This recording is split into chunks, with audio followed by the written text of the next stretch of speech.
manchette aujourd'hui, rencontre avec Sylvie Lacourcière, directrice de la DPJ dans la Naudière. Bonjour à tous et bienvenue à votre bulletin d'information sur les ondes de CTRB, votre télévision locale et régionale, aujourd'hui le 16 juin. Nous recevons, vous allez pouvoir l'entendre en deuxième partie de bulletin, Sylvie Lacourcière, qui est directrice de la DPJ pour le CI3S La Naudière. On en parlera tantôt, suite à la première pause. Voilà. Donc, bienvenue à votre bulletin du 16 juin. En première partie d'émission, CTRB vous présente, dans un premier temps, une entrevue réalisée avec Caroline de l'AFL, oui, vous avez bien entendu, l'AFL qui nous a donc permis d'aller visiter la réserve écologique des tourbières de Lanoret. Écoutons l'invitation que la représentante de l'organisme veut nous faire et veut vous faire. Vous, à l'AFL, quand vous faites visiter ici, c'est des écoles, c'est des choses. Est-ce que les gens sortent, je te dirais, surpris, impressionnés, motivés, en tout cas, de dire que c'est important de préserver? Quand il y a de l'éducation, c'est bon, là. C'est ça que oui, absolument. Bien, c'est sûr que ça fait découvrir le milieu aux autres. Puis c'est sûr que quand on connaît mieux un milieu, on a plus envie de le protéger, on connaît mieux son importance, on connaît mieux sa beauté aussi. On voit plein de petites fleurs. C'est ça qu'on disait, c'est du thé du Labrador, c'est ça? Oui, on a du thé du Labrador juste ici, du camia à feuilles étroites juste à côté qui est en bouton. Les fleurs vont bientôt ouvrir. On a de la linaigrette aussi que j'ai vue, j'en retrouve plus. C'est ça. Tantôt, on a filmé des orchidées, ça m'a impressionné. Oui. Je vais t'avouer que moi, je pensais que les orchidées, c'était tropical puis que tu verrais ça ailleurs, mais que ça soit ici, c'est spécial. Ça demande un terrain spécial, les orchidées. Un entretien avant que ça fleurisse, c'est quelque chose. Absolument. Là. Certaines orchidées, ça peut prendre 15 ans avant de fleurir. Et on en a vu aujourd'hui. On en a vu aujourd'hui, puis cette année, ça a été une année exceptionnelle. On en a dénombré une trentaine uniquement le long du sentier, parce qu'on a, comme c'est une réserve écologique, on n'a pas le droit de sortir du sentier. Mais ça a été une année incroyable. J'en ai jamais vu autant que cette année, durant les 5 années que j'ai fait la présentation. Donc, c'est assez exceptionnel au niveau de... L'orchidée qu'on voit présentement, c'est le cypripède acol, qu'on appelle plus communément le sabot de la Vierge. OK, oui, donc, le pétale du bas a la forme d'un sabot. Donc, il est facile à reconnaître. Il était rose, il était magnifique. Oui, rose. C'était très, très bien. Donc, au printemps, il y a des visites, mais je sais aussi que je pense, sur réservation ou sous groupe, il y a des possibilités de faire des visites ici. Vous Absolument. appelez à l'association forestière et il y a des frais quand même minimes pour la visite. Présentement, on a eu des sous pour pouvoir offrir la visite gratuitement. Ça ne veut pas dire qu'on va toujours l'être, mais en profiter. Présentement, effectivement, on peut en profiter. Les visites sont gratuites. On en fait beaucoup au printemps parce que c'est là qu'il y a le plus de fleurs à observer. C'est là que la tourbière, elle est vraiment de toute Quand il y a moins de sécheresse, là, dans le fond, on se comprend que c'est ça. L'été, on peut faire les visites, l'automne aussi. Simplement, il y aura moins de fleurs. Peut-être on a la possibilité de voir des petits fruits en été à l'automne. Des petits rongeurs, on voit-tu on allait dire, moi j'appelle ça des petites bébites, là, mais on peut-tu avoir, on a-tu des possibilités de voir... En groupe, quand on fait les visites, et nécessairement on fait du bruit, les animaux vont se cacher un peu plus. L'année passée, on a eu l'occasion de voir une belle hermine très jolie. Oui, elle s'est approchée tout près du groupe. C'est la seule fois que je l'ai vue. J'espère qu'elle va revenir. Puis sinon, des oiseaux, c'est plus ça qui est observable. Ils vont rester dans les petits arbres. Encore une fois, avec le groupe, des fois, on fait du bruit, ils vont s'éloigner.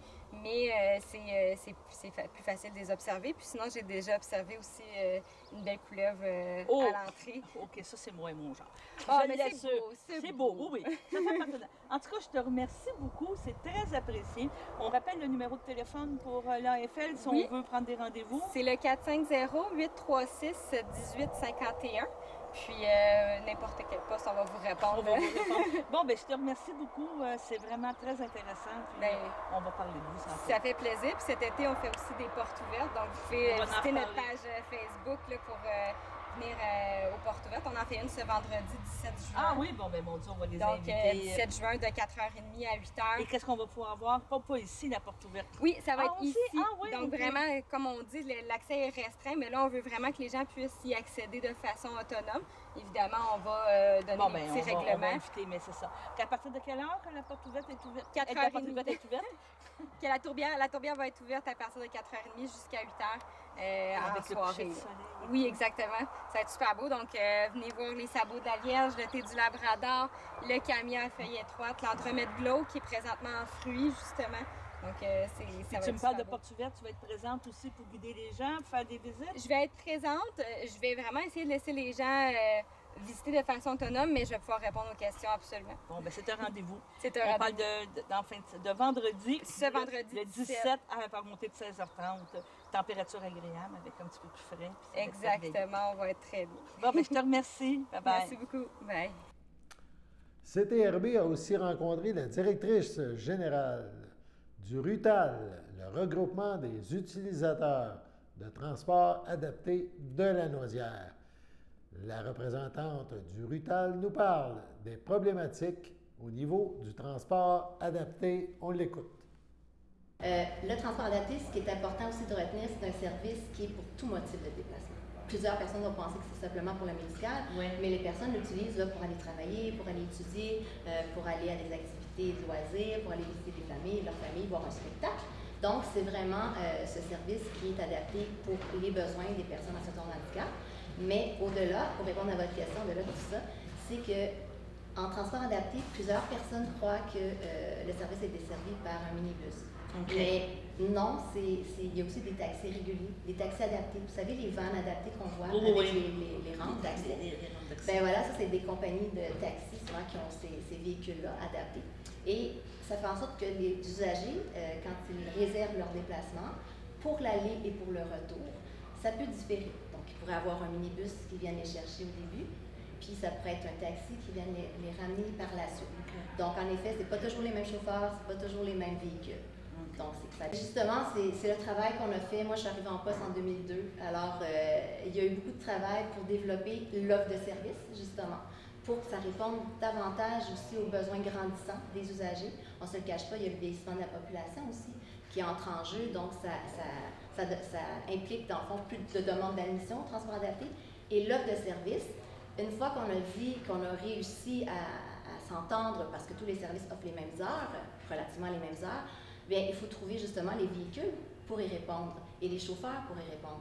Et jusqu'à, je dirais, 2019, on y arrivait. Il y avait évidemment des problématiques, mais là, ce qui est arrivé, et c'est pourquoi on est sorti publiquement dernièrement dans les journaux, et c'est une crise qui se vit, là, la pénurie de transporteurs taxi et la pénurie de chauffeurs. C'est pas juste ici, dans la Naudière, mais bien sûr, c'est dans toutes les régions du Québec à l'heure actuelle. Mais c'est important de parler de notre région parce qu'on a tellement travaillé fort à développer des services quand on voit qu'il y a des reculs, parce qu'à l'heure actuelle, il y a des réductions de services très importantes. Il y a des services comme celui de la MRC d'Autrey, a décidé depuis février 2022 de ne plus desservir en transport adapté les utilisateurs après 20 ans. Alors, les personnes... Ça brime, là, ça crée des inégalités, puis ça.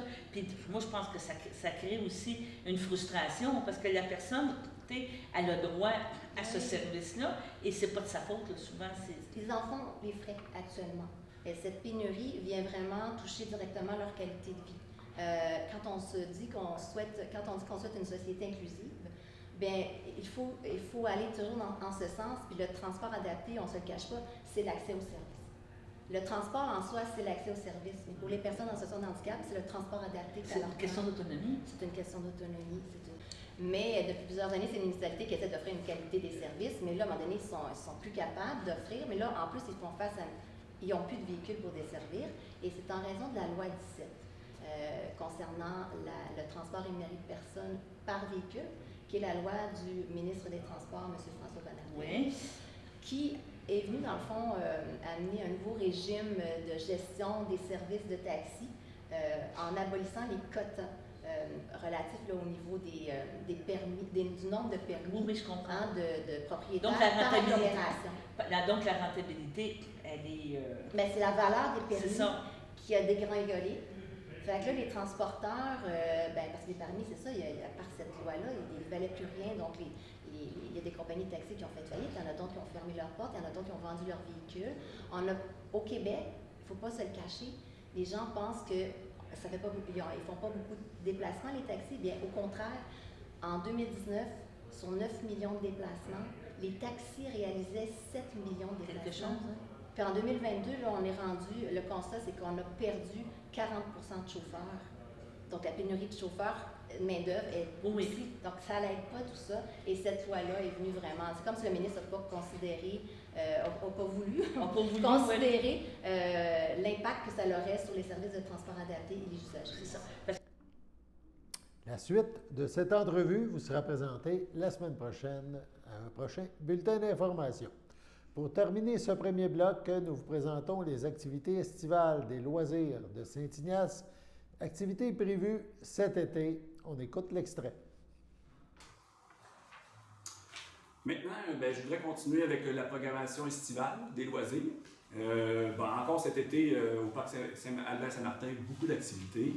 Terrain de balle, beaucoup d'activités là. Les lundis et jeudis soirs, c'est la Ligue de balle-molle masculine. Les dimanches ou mercredis soirs, c'est l'équipe de baseball de Saint-Ignace qui va affronter d'autres équipes de la Ligue Senior A. Également, les lundis soirs, il y a une ligue féminine de hockey-ball où les équipes s'affrontent sur notre patinoire Jacques Desrochers. Les mardis soirs, volleyball, à notre terrain de volleyball, bien sûr. Et puis, autre activité plus ponctuelle maintenant, on va revenir avec les Olympiades cette année. Encore une fois, en raison de la pandémie, cette activité-là avait été mise, elle n'avait pas eu lieu depuis 2 ans, là, elle revient. Tous les enfants âgés de 4 à 12 ans sont invités à venir faire des Olympiades. L'événement va se tenir le samedi 20 août, puis s'il y a de la pluie, c'est remis au lendemain, le dimanche 21 août. Et enfin, la fin de semaine de la fête du travail, le samedi 3 septembre, on va organiser un tournoi de balle familiale.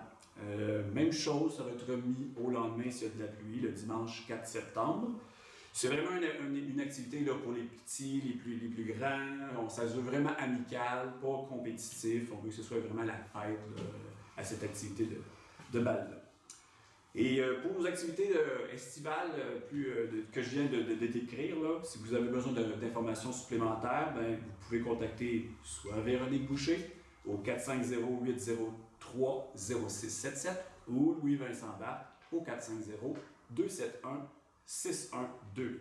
Alors, au plaisir de vous rencontrer à l'une ou l'autre de nos activités. Je vous remercie beaucoup d'avoir été là. Allons maintenant à la pause. Chers téléspectateurs, vous êtes cordialement invités le samedi matin dès 9h30 à notre bingo télédiffusé de nos studios de Berthierville.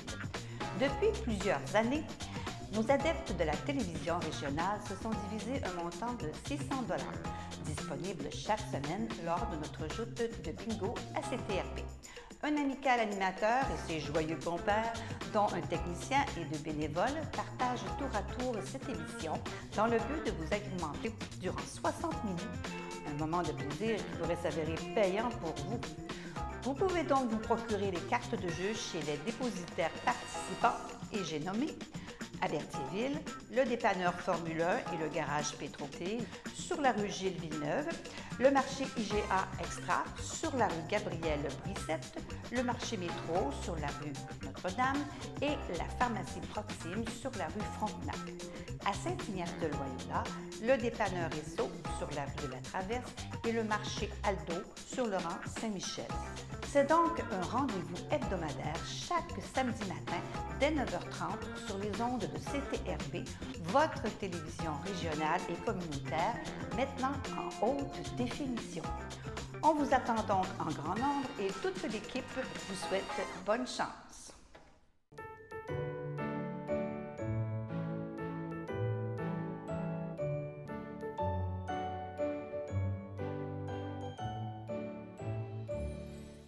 En ce 16 juin, les anniversaires, tout d'abord la FADOC de l'Île-du-Pas désire souhaiter bonne fête à Yvon Sylvestre et à Stéphane Denis. L'Association des personnes handicapées du secteur Berthier souhaite Un heureux anniversaire à Gabriel Chaput. C'est votre anniversaire aujourd'hui, 16 juin. Toute l'équipe de CTRB se joint à moi et vous souhaite bonne fête. On poursuit dans ce deuxième bloc d'informations une nouvelle qui touche la DPJ. Donc, la DPJ a présenté récemment son rapport annuel. Évidemment, ce rapport résume la situation de la DPJ dans la Naudière. CTRB a rencontré Sylvie Lacourcière qui nous parle de ce rapport et des suites qui feront évidemment suite à ce rapport. On écoute l'entrevue qu'elle nous a accordée. Hier, c'était le dévoilement national, dans le fond, toutes les DPJ, même au niveau national. Et il y a eu beaucoup de questions, beaucoup de questionnements. Il y a eu beaucoup de signalements, mais au bout de la ligne, ça ne veut pas dire qu'il y a eu des interventions. C'est deux statistiques vraiment différentes. Signalement, c'est parce que les gens sont plus conscients on pourrait dire, de la situation d'un enfant, de qu'est-ce qui peut se passer. Il y a plus de questionnements qu'on avait avant. En fait, ce que je peux dire, c'est que cette année, il y a eu une augmentation. Comme dans les dernières années, on a toujours connu des augmentations depuis les 3-4 dernières années. Cette année, on conclut l'année au 31 mars avec 11 384 signalements qui ont été traités. Alors, à votre question sur le nombre de signalements traités, qu'est-ce que ça signifie? Ça ne veut pas dire qu'il n'y a pas d'intervention. Ce que ça veut dire, c'est qu'il y a eu 11 384 appels de gens qui se sont inquiétés de la situation d'un enfant, évidemment qui ont contacté le DPJ et qui se sont permis, évidemment, de nommer des préoccupations concernant un enfant. Dans ces situations-là, évidemment, on prend l'appel, mais aussi on va faire des vérifications complémentaires qu'on appelle. Donc, ils vont vérifier les intervenants. Est-ce qu'on a d'autres informations qui pourraient nous aiguiller sur le besoin d'aide qu'un enfant peut avoir dans la situation qui nous est présentée? Donc, même ces 11 384 situations-là ont fait l'objet quand même de certaines interventions, d'investigations, et dans certains cas, d'accompagnement aussi. Par la suite, quand on détermine qu'il faut aller plus loin, parce que cet enfant-là a un besoin particulier, on va en retenir pour évaluation plus complète. Donc, ce n'est pas une évaluation ou une investigation sommaire, mais là, c'est une évaluation complète faite par un professionnel du CIS de la Naudière qui travaille pour la DPJ. De ça, bien évidemment, on en a eu 3 579 qui ont fait l'objet d'une évaluation complète. Est-ce qu'on peut dire que, parce que je sais qu'il y a eu beaucoup de campagnes, on pourrait dire, d'information, tout ça, est-ce que les gens maintenant sont plus à l'affût? Bien, ça fait partie d'une des hypothèses parce qu'évidemment, avec le nombre grandissant de signalements, ça nous laisse évidemment présager qu'il y a énormément de gens qui se préoccupent et qui sont conscientisés. Vous savez, à tort ou à raison, la DPJ est connue. Oui. Hein? Alors, on en parle beaucoup dans les médias, on en parle à la télévision pour des bonnes raisons. Puis des fois, bien évidemment, des choses, des drames qu'on ne voudrait donc pas vivre, mais malheureusement, qui sont arrivés. Donc, ils ont fait connaître beaucoup la DPJ. Alors, le premier réflexe de certaines personnes, c'est d'appeler le DPJ. Alors, on est bien connus, mais ça permet que ces enfants-là ne sont pas laissés à eux-mêmes. Il y a quelqu'un qui s'alerte et qui alerte le DPJ. Donc, il y a ça comme motif de hausse de signalement, mais c'est aussi multifactoriel. Il faut se dire que la hausse des signalements fait aussi écho au fait qu'on a eu des jeunes dans les 2 dernières années avec la pandémie qui ont connu d'importants stress, d'importants changements dans leur vie, dans leur réseau social, pas de professeurs parce qu'ils sont plus à la maison. Il y a eu moins de professionnels qui ont été dans les milieux pour soutenir ces enfants-là durant, évidemment, les confinements. Et là, bien, ça a fait en sorte qu'on a connu des enfants qui ont vécu énormément de détresse, des adolescents beaucoup, donc pour lesquels on est inquiet puis qui ont donné lieu à ces situations-là, les signalements. Mais on pourrait dire, je pense qu'au bout de la ligne, il y a des belles histoires aussi. Votre Toujours. implication... Je ne serais pas là. Non, je ne pourrais pas rester là si je ne mais c'est ça que je veux dire. Tu sais, je veux dire, de vivre des belles histoires, vous avez de dire on est porteur, on accompagne, on réussit. C'est tout un défi là, que vous avez à relever en tant que directrice, parce qu'on est conscient que, comme vous dites, il y a beaucoup de demandes, mais ces investigations-là, il faut les faire. Il faut que le personnel soit adéquatement formé pour le faire. Puis le bilan, il vise aussi à faire état de ces situations-là, de ces projets-là qui sont innovateurs aussi. On en a plusieurs dans la région de la Naudière, mais il y en a aussi à la grandeur de la province. Et ces programmes-là, ces projets innovateurs-là visent justement à combler en fait des besoins pour ces jeunes-là. Et des belles histoires, on en a assurément. Les professionnels qui sont là, sur place, sont dédiés. Hein? Il faut avoir cette mission-là de protéger les enfants, très ancrée en soi. Et les professionnels qui sont dans nos équipes sont là pour la mission des enfants. Donc, des belles histoires, on en a des réussites, évidemment, pour ces enfants. On peut s'en sortir. C'est ça qu'on pourrait dire exactement. Inévitablement. Si on fait un résumé. Est-ce que vous avez une moyenne d'âge ici pour la région de la Naudière? Ça va de la petite enfance, du bébé 0 à 18 ans, parce que dans le fond, vous accompagnez tant que la personne n'est pas majeure. Exactement. Puis on va des fois au-delà maintenant. Hein? On peut aller au-delà du 18 ans avec certains critères, quand les jeunes doivent continuer à être hébergés, à fréquenter le milieu scolaire. Donc, le DPJ ne va pas systématiquement mettre fin au service le jour de ses 18 ans, mais il peut continuer, évidemment, quand le jeune est volontaire, on peut continuer à offrir des services. Je vous dirais qu'on remarque encore une hausse. Donc, on est vraiment dans une période très critique. C'est une période généralement critique de toute façon parce que la fin des classes nous amène vraiment des préoccupations. Donc, les enseignants, les professionnels des centres de services scolaires sont nos deuxièmes signalaires et donc les premiers répondants, on pourrait dire. Et donc, évidemment, à la veille de la fin de l'année scolaire, les préoccupations sont vraiment grandes et actuellement, on vit énormément de pression sur le nombre de signalements. Est-ce que vous croyez que la situation qu'on est en train de vivre aussi, je ne peux pas dire qu'elle veut pas, ça se reflète dans les enfants, le manque de personnel.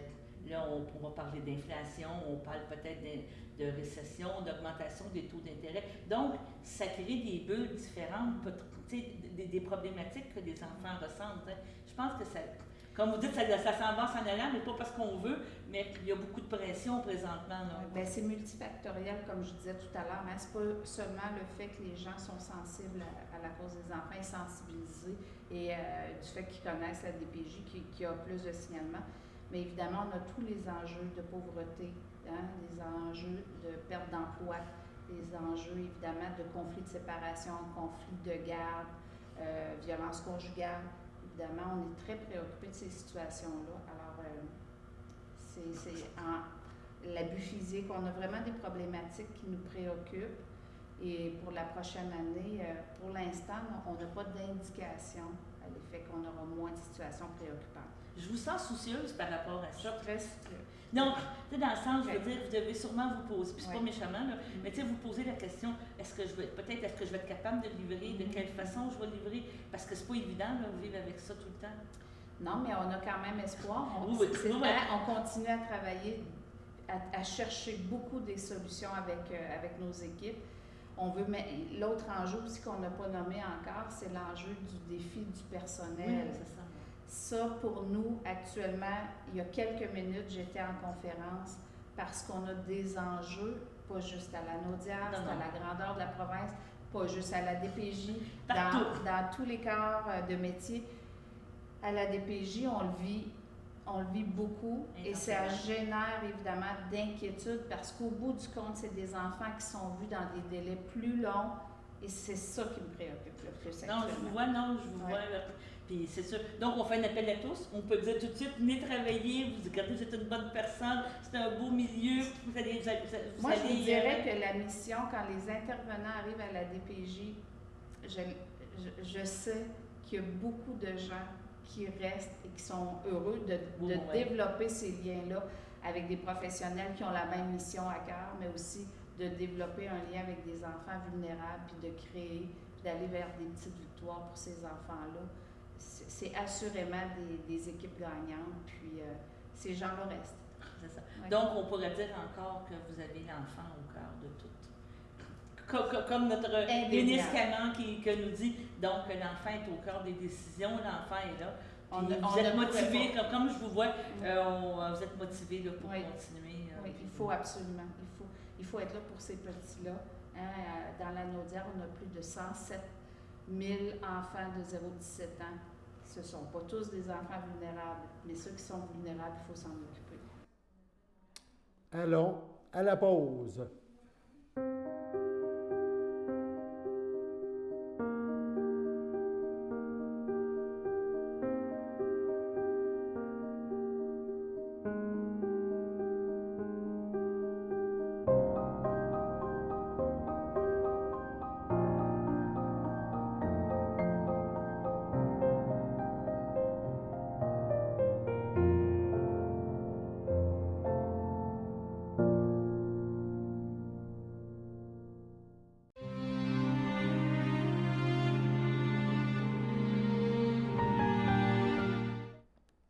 À la maison Adhémar Dion de Terrebonne, le 8 juin, à l'âge de 66 ans, est décédée Nicole Mondor, native de Lanoret. Elle laisse dans le deuil ses enfants, Annie Bellumeur, Benoît Provost, David Bellumeur, Anne-Marie Brault, leur père Clément Bellumeur, ses petits-enfants Gabriel, Maëlie, Charles-Olivier et Tristan, ses sœurs et ses frères Diane, Lise, Raymond, Benoît, Denis Mondor et leurs conjoints-conjointes, ses grandes amies Lucie et Anne, ainsi que plusieurs neveux, nièces, autres parents et amis. La famille vous accueillera vendredi le 17 juin de 16 à 19 h au complexe funéraire Thériault à Berthierville, rue Notre-Dame. Suivra un hommage au complexe à 19 h. Au CHSLD de Saint-Charles-Borromée, le 17 mai à 69 ans, est décédée Mme Ginette Laforêt, fille de feu Josépha Laforêt et Marie-Anna Cournoyer demeurant à Berthierville. Elle laisse dans le deuil son fils Rémi Bacon, Marie-Lise Lavoie, ses deux petits-enfants Charlie et Émile Bacon, ses sœurs et ses beaux-frères Claire Laforêt, feu Normand Robillard, son conjoint Normand Richard, Francine Laforêt, René Darvaux, son ami Jean-Pierre Rivet, ainsi que plusieurs neveux, nièces, autres parents et amis. La famille vous accueillera samedi le 18 juin de 13 h en l'église de Sainte-Geneviève de Berthier. Suivront les funérailles à 14 h. Madame Ginette Laforêt sera inhumée au cimetière de Saint-Ignace de Loyola. Sur ce, passons à la météo.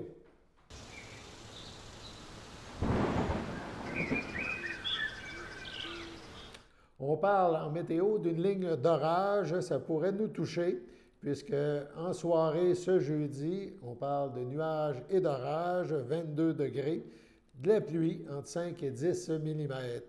Jeudi, cette nuit, nuageux avec orage dispersé, moins d'1 mm de pluie sont attendus cependant. Vendredi matin, il y a une possibilité d'orage, peut-être quelques gouttes de pluie. On voit aussi du soleil demain. Vendredi après-midi, soleil, nuage, risque d'orage fort. Il faudrait donc faire attention si vous avez des choses à l'extérieur au cas où. En soirée, nuageux avec orage dispersé. On parle donc vendredi de peut-être 4 à 8 mm de pluie. Ce qui est plus problématique, c'est la possibilité d'orage et parfois d'orage fort. Voilà, c'était votre bulletin d'information en ce 16 juin. Alain Bellumeur au pupitre, qui vous invite à être avec des nôtres, voilà, demain pour la prochaine édition du bulletin d'information sur les ondes de CTRB, votre télévision locale et régionale. À demain.